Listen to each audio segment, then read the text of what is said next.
Il y a un autre type de silence qui accompagne l'épuisement. Ce n'est pas le doux calme que l'on obtient à minuit lorsque le monde se repose. C'est plus lourd, comme si votre corps bougeait toujours mais que votre âme traînait en arrière, rattrapant lentement son retard. C'était moi pendant des années, Jared Ford, agent de sécurité de nuit, chauffeur de covoiturage, harceleur d'étagères, livreur pour des emplois. Pas de week-end, pas de vacances, juste des heures cousues ensemble comme un patchwork de peine à le faire, et tout cela pour une seule raison, rien. Ça ne me dérangeait pas, pas vraiment. Il y avait quelque chose de noble là-dedans, pensais-je, soutenir la femme que j'aimais pendant mes études de médecine étant le rocher sur lequel elle s'appuyait pendant qu'elle poursuivait ses rêves. J'avais l'habitude de m'asseoir devant ces amphithéâtres entre les quarts de travail juste pour l'accompagner à son prochain cours. Mon corps souffre. Mes yeux étaient toujours rouges, mais je ne l'ai jamais laissé voir. Je croyais en elle. Plus que ça, j'ai cru en nous. Il y avait des nuits où le réfrigérateur ne contenait que des condiments et 2 œufs. Je buvais du café instantané comme si c'était de l'eau bénite, puis je traversais la ville sombre à la recherche d'étrangers qui me remarquaient à peine dans le rétroviseur. Ria m'envoyait des textos de temps en temps, test d'anatomie demain, groupe d'études de fin de soirée, nouvelle rotation. Mais même ces textes les plus courts m'ont donné l'impression d'en faire partie. Mes amis se sont éloignés avec le temps. Ils ont dit des choses comme « Tu en fais trop, mec, elle a la vie facile », mais je n'ai pas écouté. Ils n'ont pas compris. J'adorerais, tout amour consistait à se montrer. Je faisais cela avec chaque os douloureux et chaque frais de découvert. Je l'aimais de la manière la plus pratique. Je savais comment le jour de la remise des diplômes était enfin arrivé. Au moment où je rêvais de la ligne d'arrivée. J'avais rampé à côté d'elle, pas à pas brutal.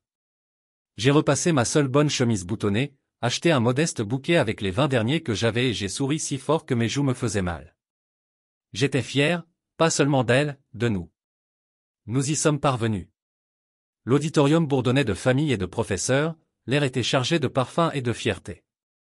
Je me suis tenu à l'écart pendant la cérémonie, appareil photo à la main, le cœur dans la gorge. J'ai pris des photos pendant qu'elle montait sur scène, recevait son diplôme, serrait ses mentors dans ses bras, et quand arrivait l'heure de la réception, je la suivais, souriant comme un homme qui avait enfin gagné. Tout a commencé modestement, une introduction par-ci, une poignée de main par-là. C'est Jared, disait-elle, et puis mon colocataire. La première fois, j'ai pensé que c'était peut-être une erreur, peut-être qu'elle était nerveuse. Mais ensuite, cela s'est produit encore et encore. Oh, voici Jared, mon colocataire. À chaque fois, le mot me paraissait plus aigu, me tranchant la peau. Colocataire, pas partenaire, pas petit ami. Certainement pas l'homme qui a payé la moitié de ses frais de scolarité lorsque son aide financière a été retardée, ni celui qui a vendu son système de jeu pour couvrir ses frais d'examen du conseil d'administration. Juste un colocataire. Je la regardais à chaque fois, attendant la correction qui n'arrivait jamais. Ria sourit, parfait, et posa sa main sur l'épaule d'un médecin ou se moqua d'une blague. Je n'ai pas entendu. J'ai commencé à remarquer la façon dont elle se penchait sur les conversations, la façon dont ses coulisses se tournaient vers moi. J'étais un accessoire, une ombre dans un coin de son grand jour. La fête s'est déplacée vers un toit loué, des guirlandes lumineuses dans la brise. Je me tenais près de la balustrade, agrippant ma tasse comme si c'était une bouée de sauvetage. Ria est passée avec Tyrell, un de ses camarades de classe, grand, confiant, le genre de gars qui a des histoires et qui est fanfaron. J'avais déjà vu son nom sur son texte.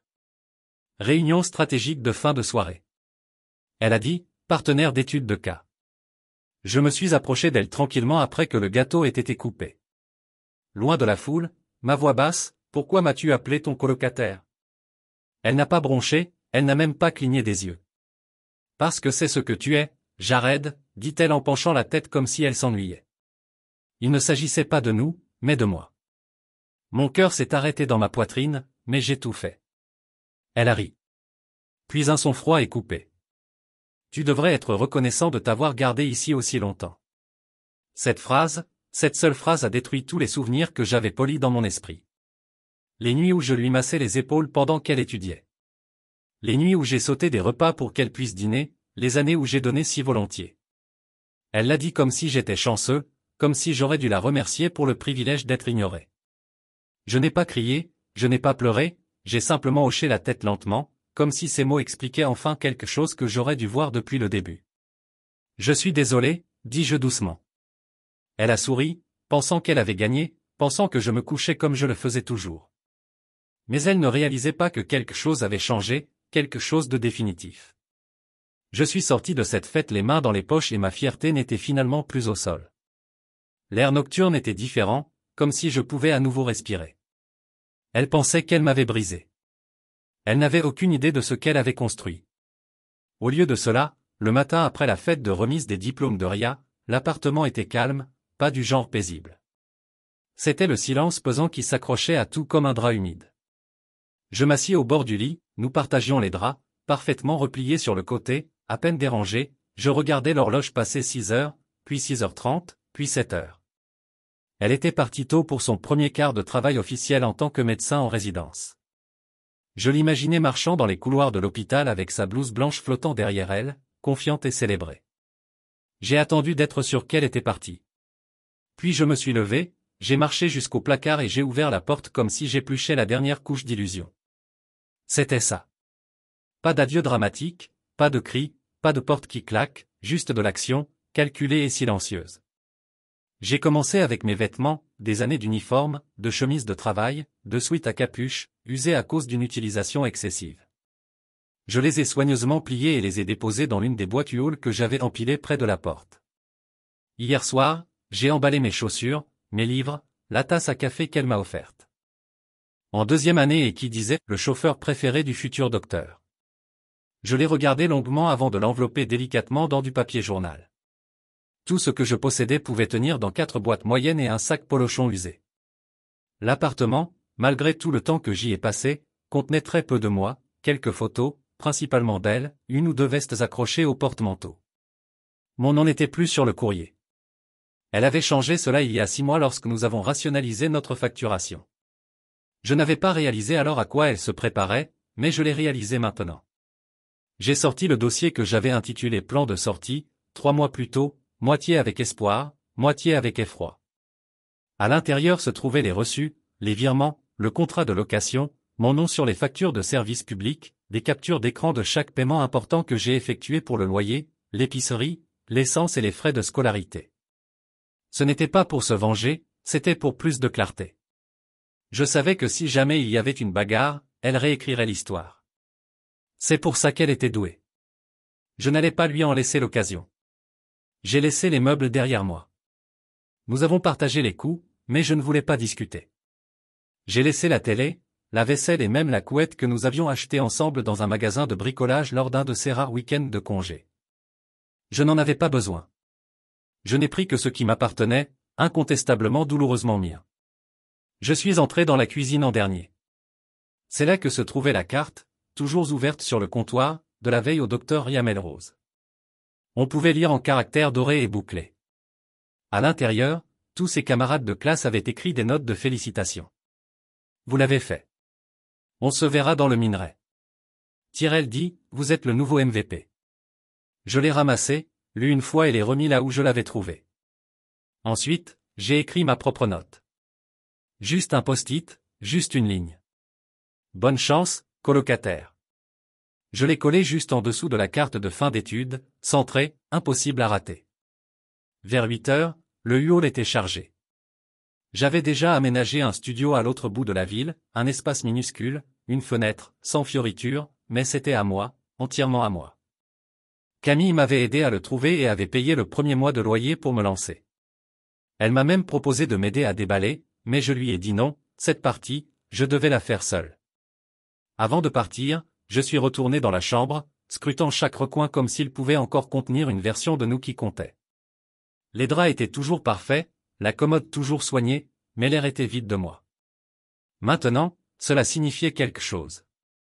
J'ai verrouillé la porte derrière moi et j'ai glissé les clés dans la fente aux lettres, comme nous avions convenu de le faire pour les invités. C'était poétique. Je suppose que j'étais devenu un invité dans ma propre vie avec elle. Pas plus. La traversée de la ville était silencieuse, pas de playlist, pas d'appel, juste le bourdonnement de la ville qui se déplaçait autour de moi. Je suis passé devant l'hôpital où elle se tenait probablement en ce moment, récitant les histoires des patients et assistant aux tournées. Je n'ai pas ralenti, je n'ai pas regardé. Mon nouveau logement était petit, propre et honnête. C'est ce que j'ai aimé. Les murs ne faisaient pas semblant, le sol ne coulait pas comme s'il contenait des secrets. J'ai porté chaque carton dans les escaliers, transpirant à travers ma chemise, les muscles de mes bras brûlants. C'était la meilleure sorte de douleur, une douleur méritée. J'ai posé mes cartons dans un coin, j'ai ouvert une étiquette de salle de bain et j'ai commencé à mettre les choses en place, une serviette, un rasoir, l'eau de Cologne qu'elle n'a jamais aimée, de retour sur l'étagère. Alors que je bougeais, j'ai senti quelque chose d'inconnu m'envahir. Relief.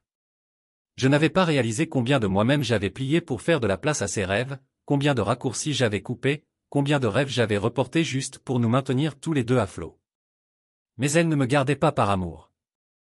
Elle l'a dit elle-même, j'étais l'échafaudage, la poutre de support, utile jusqu'à ce que je ne le sois plus.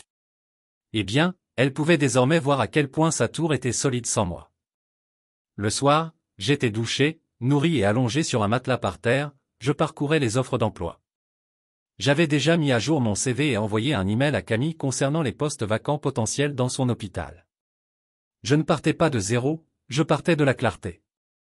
Et quand j'éteignais la lumière ce soir-là, seul dans ce petit studio tranquille, il n'y avait aucune amertume dans ma poitrine, juste un calme que je n'avais pas ressenti depuis des années.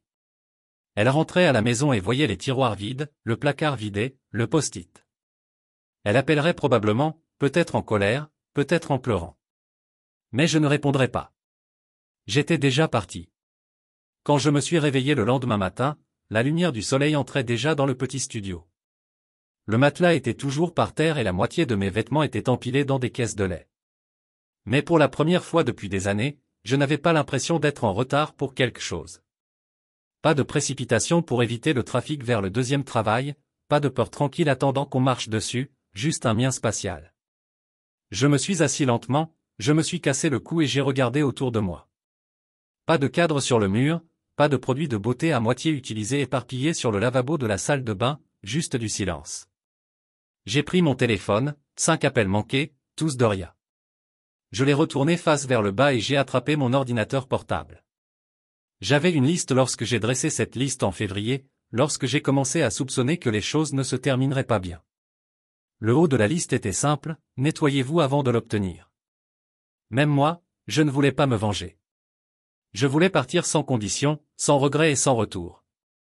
Tout d'abord, le bail. J'ai appelé Monsieur Forum, le propriétaire de notre ancien logement. Monsieur Forum, voici Jared Fort. Je voulais demander officiellement le retrait de mon nom du bail du 4128, rue Sable. Il s'est immédiatement souvenu de moi, probablement parce que c'était moi qui payais le loyer plus tôt à chaque fois. Oh, désolé d'entendre ça, Jared. Il a dit, vous iriez vous séparer. J'ai déménagé, elle s'occupera du reste. J'ai gardé ma voix au même niveau. Eh bien, elle devra signer seule la prise en charge du contrat de location, mais votre part sera faite. Une fois que c'est traité, envoyez-moi tout ce dont j'ai besoin pour signer. Cliquez sur Terminer. Ensuite, les factures, je me suis connecté à notre compte commun de service public, même s'il n'était pas exactement commun, c'était le mien, elle vient de l'utiliser. J'avais payé 80% de notre loyer et toutes les ampoules qui faisaient briller sa lampe de bureau. J'ai annulé le paiement automatique, non pas par dépit, mais parce que ce n'était plus de ma responsabilité. J'ai parcouru l'eau, Internet, le gaz et l'électricité comme si je démêlais une ancienne version de moi-même. Ensuite, le numéro de téléphone. J'ai bloqué le sien. Elle passerait probablement par la rage et la confusion avant d'envoyer un email passif et agressif ou de se présenter à ma nouvelle adresse si jamais elle le découvrait. Mais elle n'entendait pas ma voix. Pas encore. Pas la version de moi dont elle pensait qu'elle se plierait toujours. J'ai envoyé un rapide email à mes 4 emplois à temps partiel à l'entreprise de sécurité. J'ai déménagé, avec effet immédiat. Merci pour cette opportunité. À la société de covoiturage. J'ai mis à jour ma ville et mis mon statut de conducteur en pause. Au gérant de l'épicerie. Appréciez le travail. Je ne reviendrai pas sur l'application de livraison de nourriture. J'ai supprimé le compte un par un. J'ai rompu les liens qui m'avaient maintenu attaché à une vie où j'étais invisible. Chaque sortie était une porte qui s'ouvrait. Je pouvais sentir le poids s'éloigner de ma colonne vertébrale, comme si quelqu'un avait enfin retiré son pied de mon cou. Puis vint le compte bancaire. Nous n'avions jamais fusionné nos finances, mais nous avions un compte d'épargne partagé. Son idée, a-t-elle dit, jusqu'à l'obtention de mon diplôme, j'y avais déposé la majeure partie de mon salaire, pensant que nous construisions une vie ensemble. Elle ne l'avait utilisé que 2 fois, une fois pour couvrir un laboratoire d'anatomie supplémentaire et une fois pour s'acheter un stéthoscope de luxe, disait-elle, c'était un investissement dans son avenir. Ce matin-là, j'ai transféré mes cotisations, pas $1 de plus. J'ai laissé sa portion intacte. J'ai même laissé une note dans le mémo de transaction. Avec respect, Jared, la mesquinerie n'était pas dans l'argent, mais dans le silence. J'ai appelé Camille en dernier. Mon cousin avait toujours été l'homme stable de la famille, ancré, gentil et réel, comme Rio n'avait jamais réussi à l'être. Elle était la seule à savoir que je partais, la seule à ne pas essayer de m'en dissuader. Et, je l'ai dit quand elle a répondu. Je suis officiellement déménagé. Les services publics de location sont terminés, fier de vous. Dit-elle instantanément, vous êtes libre de parler travail. J'ai parlé à un superviseur ici en logistique. Ils ont un poste à pourvoir pour un coordinateur de la chaîne d'approvisionnement. Meilleur salaire, avantages sociaux, à temps plein. J'ai laissé l'offre pénétrer. Et toi, sérieux? J'ai envoyé ton CV hier soir. Elle a dit, je leur ai dit que vous étiez la raison pour laquelle j'avais réussi mes études d'infirmière. Ils sont impressionnés. Pendant une seconde, je ne savais pas quoi dire. J'avais passé si longtemps à être l'ombre de Ria que j'avais oublié que je pouvais être la raison de croire de quelqu'un d'autre. Envoyez-moi l'info, dis-je, ma voix se cassant légèrement. Cet après-midi-là, mon email ping avec un créneau d'entretien. L'hôpital était à 2 villes de là et je devrais déménager à nouveau si je l'obtenais. Mais cette fois, ce ne serait pas un fonctionnement, mais une construction. Alors que le soleil se couchait derrière les toits de la ville, j'ai dîné dans un restaurant à emporter à proximité. J'ai mangé assis les jambes croisées sur le sol, le bourdonnement de nouvelles possibilités, remplaçant le bruit avec lequel j'avais vécu trop longtemps. Mon téléphone vibre à nouveau. Cette fois, un nouveau numéro. Je n'ai pas répondu. 30 secondes plus tard, un message vocal. J'ai regardé la notification, puis je l'ai supprimé sans l'écouter.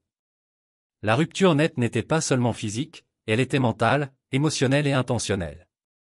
Elle pouvait garder sa version de l'histoire, celle où j'étais la colocataire, la remplaçante, l'imbécile qui attendait dans les coulisses pendant qu'elle se préparait pour le devant de la scène.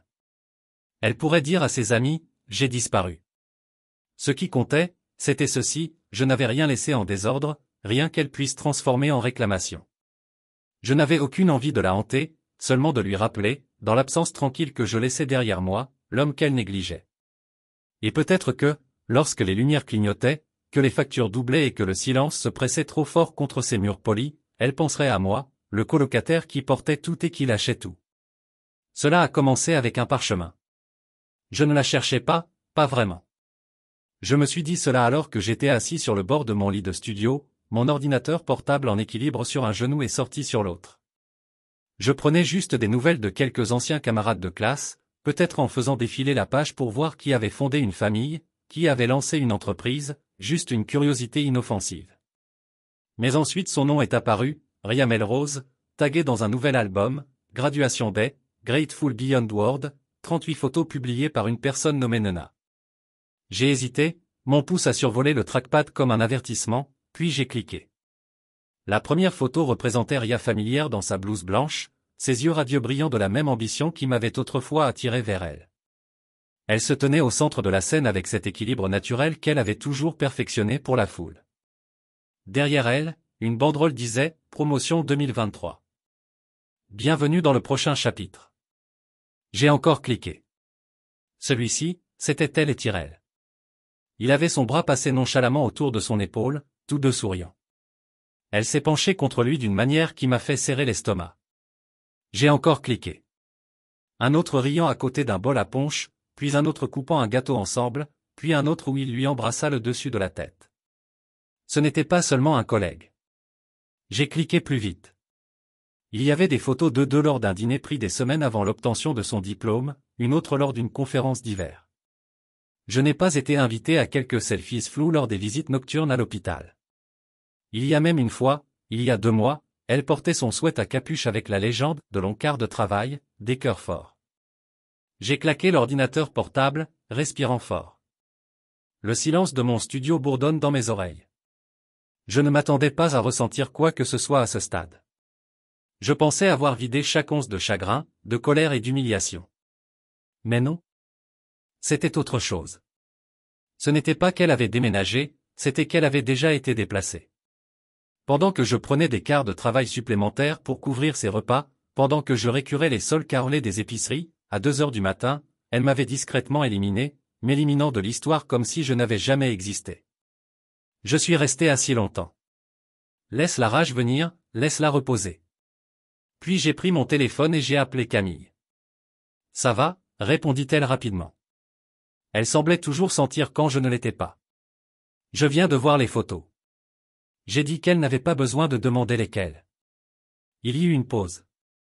Je pensais que tu pourrais. Tu savais que ma voix se brisait de cette façon laide que je détestais. Je soupçonnais que quelques infirmières avec qui je travaille avaient mentionné l'avoir vue avec Tyrell à cette conférence de cardiologie à Charlotte partageant une chambre. J'ai fermé les yeux. Pourquoi tu ne me l'as pas dit? Parce que je savais que ça ne changerait rien à ce que tu savais déjà. Dit-elle doucement, vous étiez fidèle à quelqu'un qui avait déjà quitté émotionnellement. Cette partie faisait plus mal qu'elle n'aurait dû. Elle m'a appelé colocataire. Murmurai-je. Camille est restée silencieuse un instant, puis a dit qu'elle ne te méritait pas. Elle ne t'a jamais vu telle que tu es. Elle en a vu assez pour savoir que je tiendrais cette foutue maison ensemble. Tandis qu'elle se glissait par la porte latérale, Camille soupirait, tu étais un filet de sécurité, une histoire. Elle s'est dit de se sentir en sécurité et quand elle n'a plus eu besoin du filet, elle l'a coupé. J'ai hoché la tête, même si elle ne pouvait pas me voir, je ne suis pas en colère. Elle est partie. J'ai fini par dire, je suis en colère d'avoir payé le prix de l'histoire qu'elle voulait raconter. Et c'était la vérité. Je n'ai pas eu le cœur brisé par la perte de l'amour. Cette partie était morte lentement au fil du temps, un message sans réponse à la fois. Ce qui m'a vidé, c'est de réaliser que j'avais été remplacé alors que j'étais toujours debout dans la pièce. J'avais trouvé un avenir qui ne m'incluait pas de subvenir aux besoins de quelqu'un qui avait déjà remis émotionnellement les clés à un autre homme. J'ai passé le reste de la nuit à déterrer des morceaux du passé que j'avais ignorés. Ria avait été prudente, mais pas parfaite. Je me souviens des nuits où elle affirmait qu'elle restait tard pour une observation supplémentaire, mais qu'elle n'avait pas ramené son ordinateur portable à la maison. Ou les week-ends, elle a insisté pour prendre des retraites d'études en solo pour se concentrer. Je l'avais cru croyée parce que je le voulais. Mais désormais, le puzzle était entier. Maintenant, je pouvais voir ce qui s'était caché dans l'espace négatif depuis le début. Le lendemain matin, je me suis servi une tasse de café amer et j'ai ouvert mon courrier électronique. J'ai trouvé un brouillon que j'avais commencé il y a des mois, intitulé My Side. Je l'ai supprimé. Cela ne servait à rien. Je n'avais pas besoin de m'expliquer. La vérité n'exigeait plus ma défense. Plus tard dans la journée, Camille m'a envoyé un court message, n'oubliez pas l'interview de vendredi. Ils sont excités pour toi, excités pour moi. J'ai fermé le texte et regardé par l'unique fenêtre de mon petit studio. Je pouvais entendre le trafic en contrebas, lointain et constant comme la vie, avancer, que j'étais prêt ou non. Elle a appelé 3 fois de plus ce jour-là. Je n'ai pas répondu. Au lieu de cela, j'ai rouvert mon ordinateur portable, non pas pour la surveiller, mais pour modifier mon CV, mettre à jour ma lettre de motivation, me préparer à une version de la vie où je n'étais plus le filet de sécurité de quelqu'un, ni son accessoire, ni son chapitre oublié. Je n'étais pas le colocataire, j'étais l'homme qui gardait les lumières allumées pendant qu'elle répétait une fin différente, et maintenant je réécrivais l'histoire à partir du premier mot. Chicago m'a accueilli avec du bruit. Pas le bruit d'un chagrin ou l'écho de vieilles disputes, mais une vie vibrante et palpitante qui bourdonnait sur le trottoir. Les klaxons klaxonnaient comme des salutations, les trains bourdonnaient au-dessus et au-dessous du sol. Même l'air semblait vivant, lourd, honnête et sans prétention. Je suis arrivé avec 2 valises pour les cartons remplis et un seul vœu, je ne me laisserai plus jamais invisible. Camille m'a rencontré à l'entrée de l'hôpital le premier jour. Tu nettoies bien, taquina-t-elle en ajustant le badge accroché à mon col. Le logo indiquait la division logistique du centre médical McKinley. C'était surréaliste. Après des années de bousculade et de chèques de paie reconstitués, j'avais un emploi, un vrai travail, un salaire stable, des avantages sociaux, un véritable horaire. Ce n'était pas glamour. Je ne recousais pas les blessures ni ne diagnostiquais les patients, mais j'en étais la raison. Les fournitures sont arrivées là où elles devaient être. Je faisais partie de quelque chose qui comptait.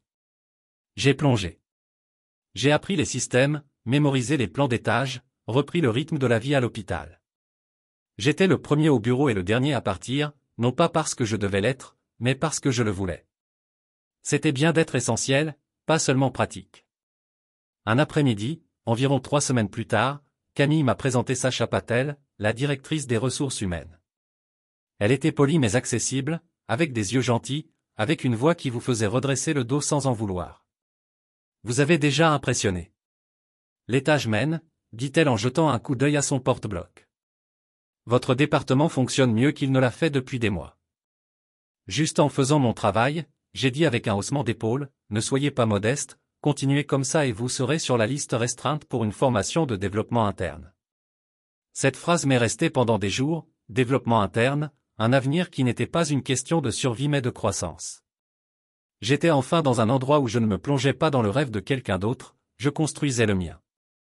C'est à ce moment-là que j'ai rencontré Automne. C'était un mardi, je m'en souviens, parce qu'il avait plu toute la matinée et mes chaussettes étaient encore humides.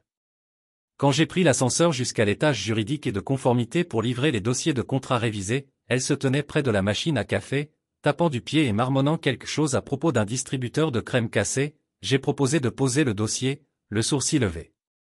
Prononcé, gémit et libéra miraculeusement une touche de bonheur non laitier dans sa tasse. Eh bien, regarde ça, dit-elle. Vous êtes embauché. Nous avons partagé ce rire gêné qui dure un peu plus longtemps que nécessaire. Et puis les présentations, Autumn Ray, avocate d'entreprise, intelligente, aux yeux clairs, le genre de femme qui posait des questions intentionnelles et qui n'avait pas besoin de ressentir le silence juste pour se sentir puissante. Je me suis immédiatement senti attiré par elle, non pas de la manière dont je chassais l'amour par obligation ou par culpabilité, mais d'une manière qui me semblait méritée. Nous avons commencé à nous retrouver pour un café le jeudi, puis pour un déjeuner le vendredi, toujours décontracté, toujours à l'heure juste. J'ai appris qu'elle avait fait des études de droit après avoir quitté un mariage qui avait laissé plus de bleus que de souvenirs. Elle n'en a jamais parlé en détail, mais j'en ai vu des échos dans sa précision. Elle n'a pas gaspillé de mots, n'a pas trop partagé, mais quand elle souriait, cela semblait réel, comme la lumière à travers la fenêtre d'une pièce verrouillée, et d'une manière ou d'une autre, elle m'a vu, pas comme un homme qui se remettait d'un chagrin, pas comme quelqu'un à réparer, mais comme quelqu'un déjà entier, même si je n'y croyais pas encore complètement. Pendant ce temps, rien n'arrêtait pas d'appeler, plus tous les jours, mais assez pour me rappeler qu'elle n'avait toujours pas compris comment vivre sans le rôle que je jouais autrefois. Les appels arrivaient à des heures étranges, une fois à 2 heures du matin, en milieu de matinée, alors même que j'étais en train de déjeuner avec Autumn. Je n'ai jamais répondu, mais j'ai toujours vu le nom et parfois je le regardais et je me demandais si je lui manquais ou si c'était juste mon utilité. J'ai supprimé son numéro enfin, un dimanche après-midi tranquille en pliant le linge. C'était comme enlever la poussière d'un rebord de fenêtre, quelque chose qui aurait dû être fait il y a longtemps mais qui laissait quand même les doigts gris. La vie avançait lentement, régulièrement. J'ai commencé à être reconnu au travail. Les responsables d'étage ont évoqué mon nom lors des réunions. Camille rayonnait à chaque fois que mon nom était prononcé. Je t'avais dit qu'elle murmurait. Vous n'avez jamais été qu'un arrière-plan. Un soir, après un long travail, Autumn et moi étions devant l'hôpital à regarder les lumières de la ville se refléter sur le trottoir mouillé. Elle s'est tournée vers moi et m'a dit, on a parfois l'impression d'être enfin exactement là où on est censé être.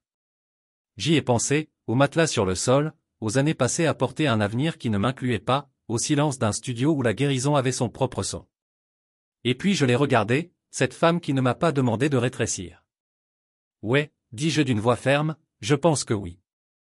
Cette nuit-là, en rentrant chez moi dans les rues calmes de Chicago, j'ai réalisé quelque chose de profond. La guérison ne ressemble pas toujours à une vengeance ou à une clôture. Parfois, cela ressemble à un chèque de paie avec votre propre nom dessus, parfois, c'est une tasse de café avec quelqu'un qui vous voit. Et parfois, c'est se réveiller dans une nouvelle ville et savoir que plus personne ne vous traite de colocataire. Tu n'es pas ce qu'ils ont laissé, tu es ce qui vient ensuite. Je n'ai pas lancé les rumeurs, je n'ai même pas murmuré un seul mot, mais le silence a le don de faire du bruit quand il laisse derrière lui juste les bons trous, et le mien ça a fait écho. Cela a commencé avec Camille, même si elle n'a jamais eu l'intention d'allumer une allumette. Nous étions dans le salon du personnel en train de prendre un café entre les réunions lorsqu'elle a reçu un message d'une ancienne camarade de classe d'école d'infirmière, quelqu'un qui effectuait encore sa résidence dans la ville où travaillait Ria. Camille a lu le message, a cligné des yeux puis me l'a montré sans un mot. Ta cousine ne sortait-elle pas avec Ria? Melrose pensait qu'elle était avec ce type Tyrell. On dit à l'hôpital qu'ils sont ensemble depuis le début de l'année dernière. Ce sont des directeurs AF désordonnés qui reniflent.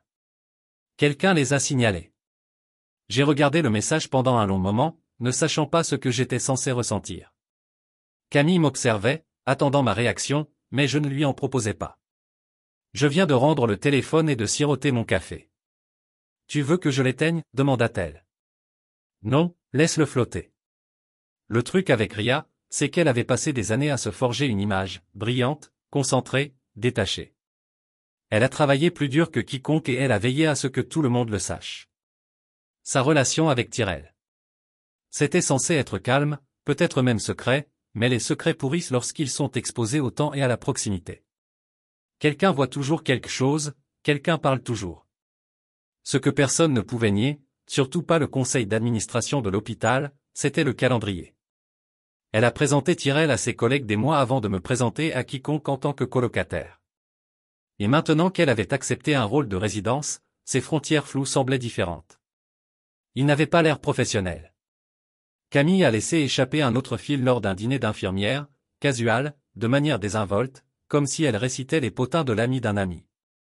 Je veux dire, imaginez appeler votre petit ami résident un colocataire juste pour vous détendre avec un autre résident. La pièce resta silencieuse pendant un moment avant que quelqu'un ne rit nerveusement. Et juste comme ça, l'histoire gagna des clins d'œil. Le problème avec les potins à l'hôpital, c'est qu'ils sont collants. Ce n'est pas le genre qui s'estompe avec le temps. Ils mutent, se multiplient, s'attachent aux records, aux réputations. Le service de Ria a commencé à lui poser des questions, pas encore directement, mais discrètement. Qui savait quoi et quand? Les frontières avaient-elles été franchies? Y a-t-il eu des conflits d'intérêts? Et pourquoi personne ne se souvient-il d'avoir rencontré sa colocataire? Je n'ai pas répondu au ping sur les réseaux sociaux. Je ne l'ai pas rappelé. Elle essayait toujours à sa manière. Un comme ici, un cœur là. Un message qui disait « J'espère que tu vas bien, je viens de penser à toi aujourd'hui ». Je ne l'ai pas lu. Une semaine plus tard, Camille a déposé une autre mise à jour dans ma boîte de réception. Pas de commentaire, juste un message transmis. Tyrell a transféré des départements, quelque chose à propos des RH qui approfondissent les relations entre les départements. Ria a été retiré de 2 missions majeures. Le moral est bas. Je n'ai pas souri, pas vraiment, mais j'ai senti le changement, pas par satisfaction. Ce n'était pas une vengeance, mais parce que la vérité avait enfin commencé, faisant ce que fait la vérité, marchant sur ses 2 pieds. J'avais toujours été celui qui était silencieux, celui qui était fiable, l'homme en arrière-plan qui tenait les lumières, réparait les cordons. Balayait la scène. Mais maintenant, le public plissait les yeux vers les coulisses, se demandant qui avait réellement construit le spectacle au travail. Les choses ont avancé. Sacha m'a appelé dans son bureau pour discuter du prochain niveau de gestion logistique. Une augmentation de titre, une augmentation de salaire. Vous avez un rare mélange de discipline et de grâce. Elle a dit, continuez ainsi et nous parlerons de leadership régional dans un an. C'était la première fois que quelqu'un utilisait le mot grâce en référence à moi. Pas de force, pas de fiabilité, mais de grâce. Ce soir-là, Autumn m'a invité à dîner chez elle. Son appartement était entièrement recouvert de parquet, de plantes suspendues et de soft jazz fredonné par un haut-parleur dans le coin. Elle se tenait pieds nus dans la cuisine en train de remuer quelque chose qui sentait le gingembre et l'ail. Vous avez déjà pensé au fait que les gens ne s'en sortent jamais vraiment avec quoi que ce soit? Demanda-t-elle, les yeux toujours rivés sur le pot. J'ai haussé un sourcil. C'est une question philosophique ou quelque chose de spécifique? Elle m'a regardé avec ce demi-sourire. Camille m'a expliqué, oh, je n'avais pas prévu ça. J'ai dit doucement, je n'ai rien laissé couler, je suis juste sorti du cadre. L'histoire s'est effondrée d'elle-même. Autumn baissa le feu et me fit face. C'est le problème des fondations bâties sur des mensonges, dès que le poids change, elles s'effondrent. J'ai hoché la tête, puis je me suis avancé et je l'ai embrassé doucement. Ce n'était pas urgent ou désespéré, c'était le genre de baiser qui disait merci de m'avoir vu. Le genre qui ne demande rien en retour. Plus tard, alors que nous étions assis sur le canapé avec des assiettes en équilibre sur nos genoux, elle a regardé et a dit, « Est-ce que tu as déjà envie de l'appeler ?» Juste une fois, je n'ai pas hésité. Non, ce n'était plus de l'amertume, c'était de la clarté. J'avais profondément aimé Ri. J'avais saigné pour elle d'une manière qu'elle n'avait jamais admise. Mais maintenant, avec chaque appel sans réponse, chaque silence résonnant, je lui rappelais quelque chose qu'elle ne s'attendait pas à ressentir, l'absence de quelqu'un qui n'élevait jamais la voix, ne s'en prenait jamais, n'exigeait jamais de crédit, mais qui maintenait tout ensemble. Maintenant qu'il était parti, les fissures apparaissaient. Et pour une fois, elles étaient toutes à elle. Pour expliquer, 5 ans, ce n'est pas comme 5 ans. Jusqu'à ce que tu arrêtes de regarder en arrière la plupart du temps, je ne le fais pas. Je reste en mouvement. Réunion, questions de logistique, audit, formation du personnel, optimisation des chaînes d'approvisionnement hospitalières, le travail est interminable mais gratifiant. J'ai obtenu 2 promotions et je supervise désormais les opérations de 3 hôpitaux régionaux de l'Illinois. Je dirige une équipe de 40 personnes. Les gens comptent sur moi, les gens me connaissent.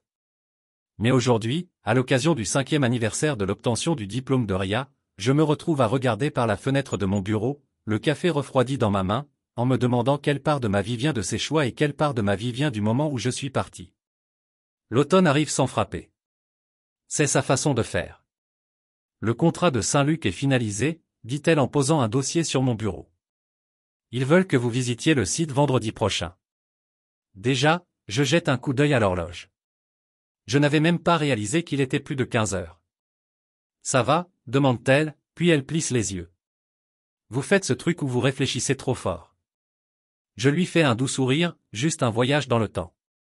Elle fait le tour du bureau et pose une main sur mon épaule. Reste ici avec moi, dit-elle, et je le fais. Après le travail, nous rentrons ensemble à la maison. Nous vivons dans un condo du centre-ville depuis un peu plus d'1 an. C'est élégant, moderne, rien de trop tape à accent grave-l'œil, mais cela ressemble à une maison que nous avons construite ensemble, pas à un décor dans lequel j'ai été placé. J'ai une clé avec mon nom sur le bail. J'ai choisi le canapé. La machine à expresso était son idée, la bibliothèque était la mienne. Nous dînons ensemble presque tous les soirs, rien de compliqué. Ce soir, c'est du poulet grillé, des patates douces rôties et une salade qu'on ignore pour la plupart. Autumn ouvre une bouteille de vin et me parle d'une affaire qu'elle vient de clôturer impliquant un vendeur d'hôpital qui facturait trop cher ses pépés. Elle est brillante, pondérée, articulée et compatissante. Elle parle comme si chaque mot qu'elle prononçait comptait. Elle écoute de la même manière et d'une manière ou d'une autre, elle me regarde toujours comme si j'étais la chose la plus intéressante dans la pièce. Après le dîner, je fais défiler ma messagerie vocale. Il y a un nouveau message. Son nom apparaît toujours. Je ne l'ai jamais changé. Ce n'est pas de la nostalgie, c'est de l'honnêteté. J'appuie sur play. Salut Jared, c'est encore moi. Je sais que tu ne décroches probablement toujours pas et je comprends. Je ne sais juste pas pourquoi je continue d'essayer, peut-être parce que je ne sais plus quoi faire d'autre. Sa voix est plus fine maintenant, un peu haletante, pas le ton confiant qu'elle utilisait pour devenir une arme. Je t'ai vu dans cet article, à propos des récompenses hospitalières. Tu avais l'air heureux. Je suis heureux. Je le suis vraiment. J'essaie aussi d'être heureuse, mais les choses sont difficiles. Je ne pensais pas. Je veux dire, je n'aurais jamais pensé que Tyrell partirait comme ça. J'ai été réaffecté. Le nouvel hôpital est bien, mais ce n'est pas le cas. Ce n'est pas ce que je voulais. Il y a une pause. J'ai vendu quelques trucs, rien de grand, juste pour libérer de l'espace. Rappelez-vous cette machine à expresso que vous détestiez, Gone. Elle rit, mais c'est creux. Je ne sais même pas pourquoi je te dis tout ça. Peut-être parce que tu étais le seul à tout voir, le seul à ne jamais rien demander mais à tout donner quand même. Une autre pause, puis juste 5 derniers mots, heureux. Quoi qu'il en soit aujourd'hui, c'est clic. Je ne l'écoute plus, je n'en ai pas besoin. Ces messages arrivent tous les 2 mois, notamment autour d'événements marquants, son anniversaire, l'obtention de son diplôme la première semaine de juin, lorsque j'ai déménagé. Ils suivent un rythme, regrets, bavardage, excuses, silence. Des pas d'automne dans la main de Talon. Un autre? J'acquiesce, même schéma, ça va. J'acquiesce à nouveau, Plus lentement cette fois. Ouais, c'est juste. Je pense qu'une partie de moi veut encore comprendre ce qui s'est passé. Son automne s'appuie contre le mur, pensive, tu ne l'as pas brisée Jared, tu as juste arrêté de la retenir. Ça me colle à la peau. Plus tard dans la nuit, je m'assois sur le balcon avec un cahier. J'écris encore, parfois pas sur elle, sur moi, l'homme que je suis devenu, l'homme que je deviens encore. Il y a de la paix en sachant que je n'ai jamais été petit. On m'a juste fait ressentir cela. J'avais enfoui ma valeur sous le poids de la loyauté, pensant que le sacrifice seul protégerait l'amour que nous avions. Mais l'amour fondé sur des conditions n'est qu'un contrat, et elle l'a rompu. Tyrell est parti, le prestige s'est estompé, la lueur s'est dissipée et quand tout le vernis s'est écaillé, elle a vu ce qui restait, pas un partenaire, pas un colocataire, pas même un méchant, juste une absence. Mais ce n'est plus mon histoire. Mon histoire est la suivante, je me réveille à côté d'une femme qui me voit et n'a pas besoin que je disparaisse pour qu'elle brille. Je vais à un travail où les gens m'appellent monsieur, avec respect et sans distance. J'envoie de l'argent à Camille à chaque Noël avec une note de remerciement, même si elle insiste sur le fait que ce n'est pas nécessaire. Je fais du bénévolat 2 fois par mois pour aider de jeunes professionnels avec des ateliers de CV, des gens qui, comme moi, pensaient autrefois que survivre était suffisant. Et quand je me regarde dans le miroir, je ne vois pas l'homme que Riel a laissé derrière lui. Je vois l'homme qui a refusé d'être effacé. Je vois la liberté, je vois la valeur et je vois un avenir qui ne commence pas avec elle. Le centre des congrès vibrait d'énergie. Médecins, vendeurs, administrateurs, tous envahissaient de larges couloirs, vêtus de costumes sur mesure et de cordons de marque. J'étais là en tant que coordinateur logistique principal pour le réseau hospitalier, supervisant le flux de technologie médicale introduite au cours du week-end. C'était la 2e année que j'organisais l'événement et cette fois, tout s'est déroulé comme une pièce de théâtre bien répétée. Même le chaos avait un rythme que je pouvais gérer. Autumn est arrivé au milieu de la 2e journée, en provenance de Washington DC après avoir traité des contrats légaux pour l'un de nos affiliés. Elle entra dans le hall de l'hôtel avec sa valise, roulant derrière elle, arborant ce demi-sourire confiant qu'elle me réservait. Je l'ai embrassée sur la joue dans le hall et j'ai pris son sac. Le concierge nous a accueillis par notre nom et pendant un instant j'ai oublié que nous étions de service. Juste un homme et une femme dans une ville qui n'avait plus d'ombre. Nous étions en train de nous enregistrer au bureau quand c'est arrivé, Jared. La voix n'avait pas changé, un peu plus haletante, un peu moins sûre, mais toujours enveloppée de ce côté poli que je connaissais trop bien. Je me tournai lentement, le cœur stable. Elle était là. Ses cheveux étaient plus courts maintenant, coiffés en un carré élégant qui essayait de montrer le contrôle, mais était trahi par la fatigue sous ses yeux. Le gloss brillant et soigné qu'elle portait avait été remplacé par quelque chose de plus discret, professionnel, certes, mais usé. Elle se tenait devant les colonnes de marbre du hall, tenant un dossier de conférence contre sa poitrine comme un bouclier.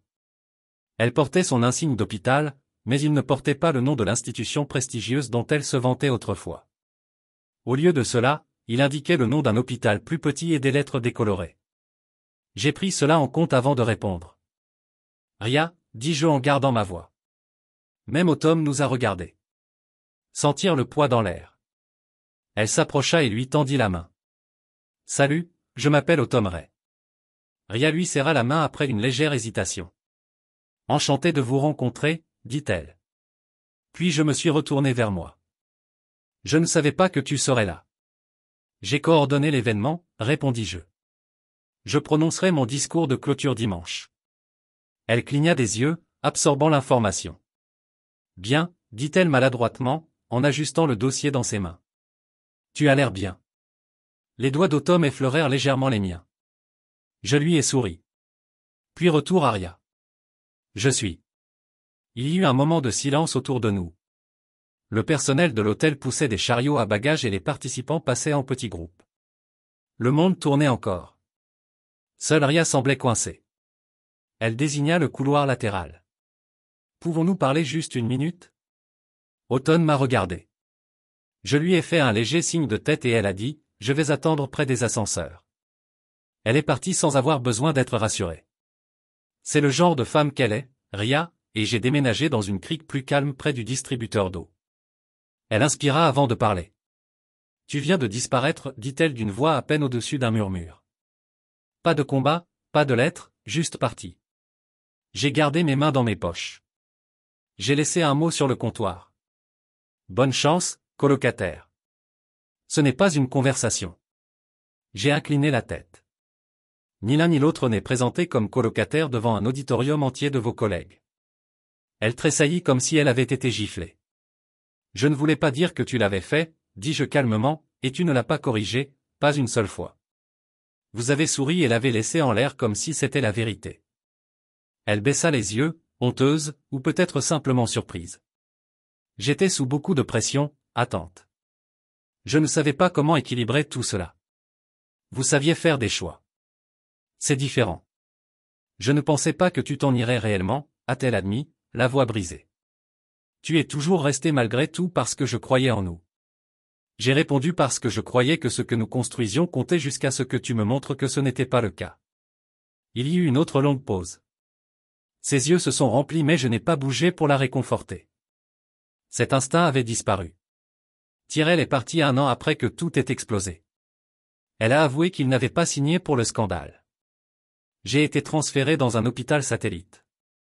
Et, coupez-moi de ressources. J'ai attendu. Je n'allais pas la sauver de son propre récit. Et j'ai continué à essayer de te joindre.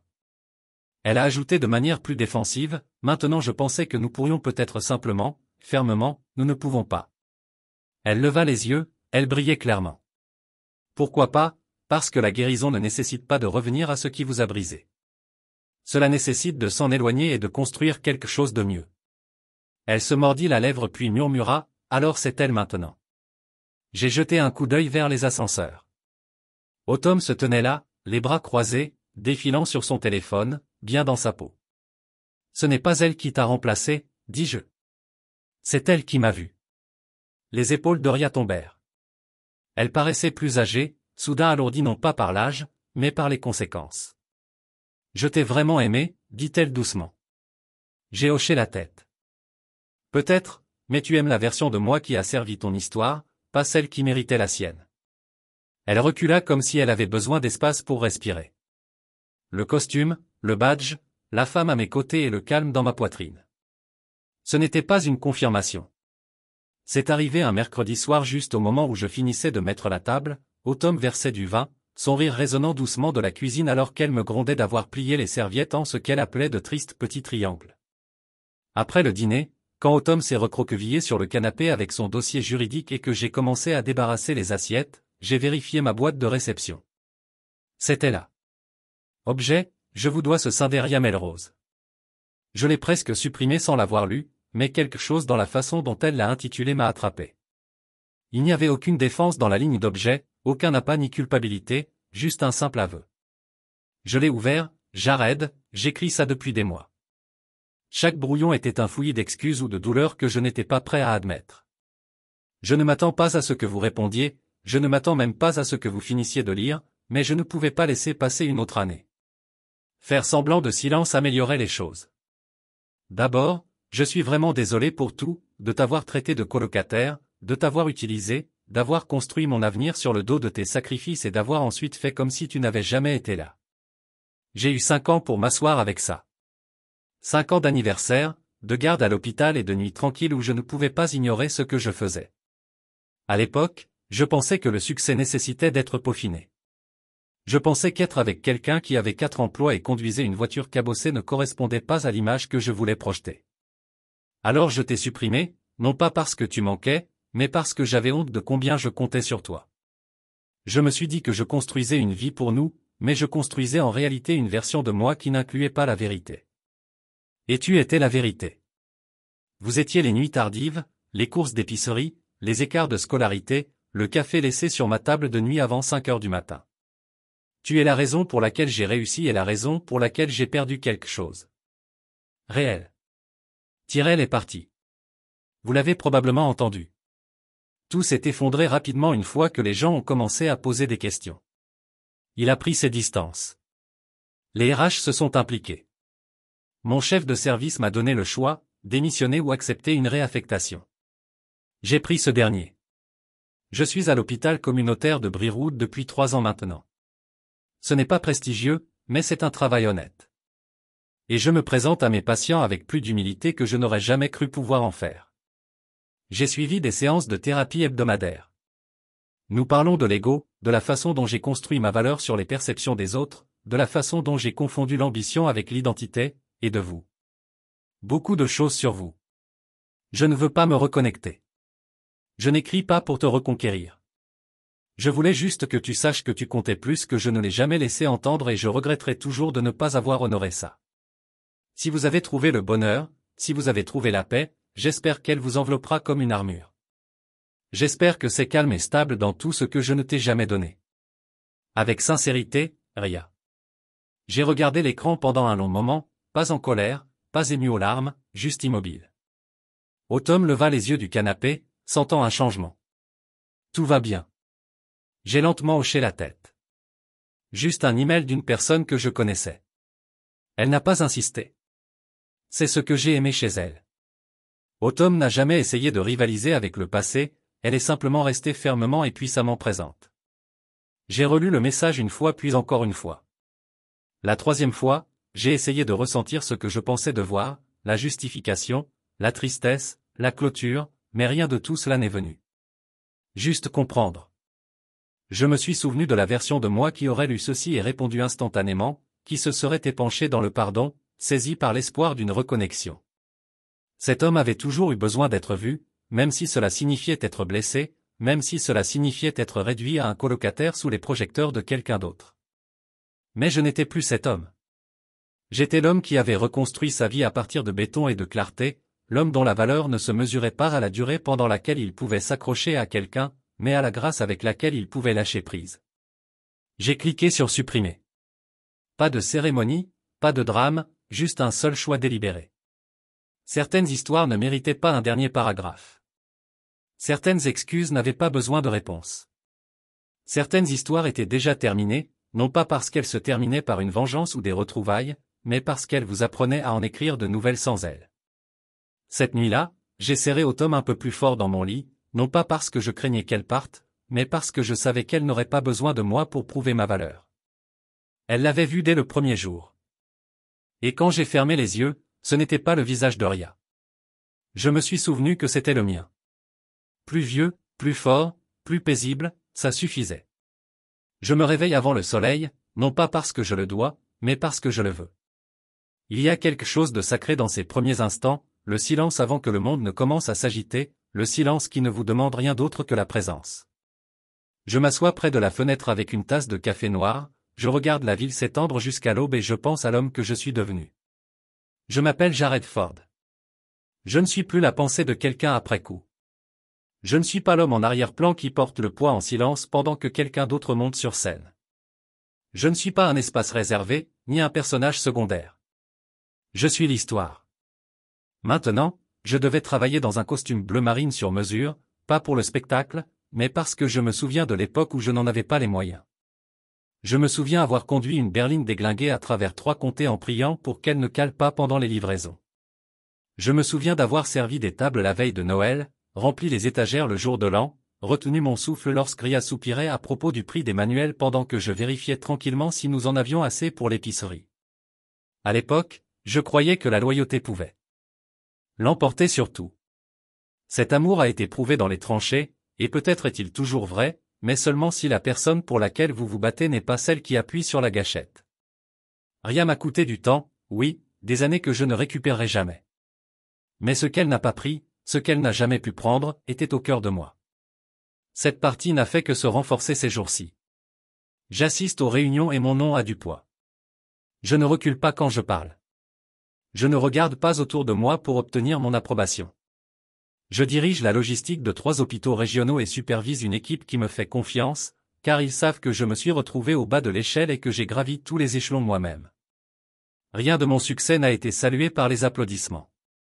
J'en ai gagné chaque centimètre. Mais plus que cela, j'ai trouvé la paix. L'automne me retrouve pour le déjeuner le mercredi, notre réinitialisation en milieu de semaine, comme nous l'appelons. Elle apporte des blocs-notes remplis de notes et un sourire chaleureux qui ne ressemble jamais à une performance. Elle ne rivalise pas avec mon silence. Elle le comprend. Elle me laisse être entier sans avoir besoin de m'en attribuer le mérite. Parfois, je me demande ce que je dirais à la version plus jeune de moi-même, l'homme debout à cette soirée de remise des diplômes sur le toit, tenant un bouquet bon marché pendant que son partenaire le présentait comme colocataire. Je pense à son cœur si plein, si aveugle, si volontaire. Je ne lui dirai pas d'arrêter d'aimer, je ne lui dirai pas de s'endurcir. Je murmure simplement, ne laissez personne vous convaincre qu'être invisible est le prix à payer pour l'amour. Parce qu'à partir du moment où vous échangez votre identité contre de la proximité, vous commencez à disparaître. Et certaines personnes aiment ça. Ils aiment la façon dont votre silence rend leurs applaudissements plus forts. Mais pas moi, plus maintenant. C'est le vrai prix de l'estime de soi, réaliser que vous n'êtes pas à vendre, qu'aucun titre, aucun diplôme, aucune illusion de stabilité ne vaut votre dignité. Le coût, s'éloigner des gens dont on pensait qu'ils vous accompagneraient pour toujours, abandonner les histoires que vous avez écrites à l'encre et parfois recommencer dans un studio avec un matelas double et une tasse de café amer. Mais le retour? Tout.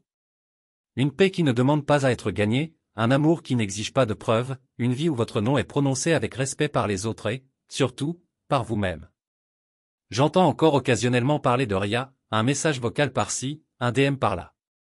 Je ne réponds jamais, pas par méchanceté, juste par finalité. Certaines histoires arrivent à leur conclusion et les rouvrir n'offre pas de clôture, cela rouvre simplement les blessures. Elle a demandé pardon une fois et je l'ai donné tranquillement, pas avec des mots, mais en toute liberté. Le pardon, après tout, ne les concerne pas. Il s'agit de ne plus être pris en otage par la douleur qu'ils ont causée. J'entre maintenant à l'hôpital, non pas avec amertume, mais avec clarté. Je croise des résidents et des stagiaires, certains pleins d'espoir et d'espoir, d'autres déjà éprouvés par le système. J'acquiesce, je mineur, je guide quand on me le demande, et parfois je vois l'ombre de qui j'étais dans leur hésitation. Je les écarte et leur rappelle, on peut servir les autres sans se sacrifier. Aujourd'hui, alors que je me prépare à prononcer un discours sur le leadership et la gestion des crises, je me tiens devant une foule de professionnels et de pairs qui me respectent non pas à cause d'un titre, d'un badge, mais à cause de la façon dont je me présente, pleinement, authentiquement et sans vergogne. Pendant que je parle, je raconte une histoire, pas sur Ria, pas par son nom, mais sur un homme qui a tout donné pour un avenir.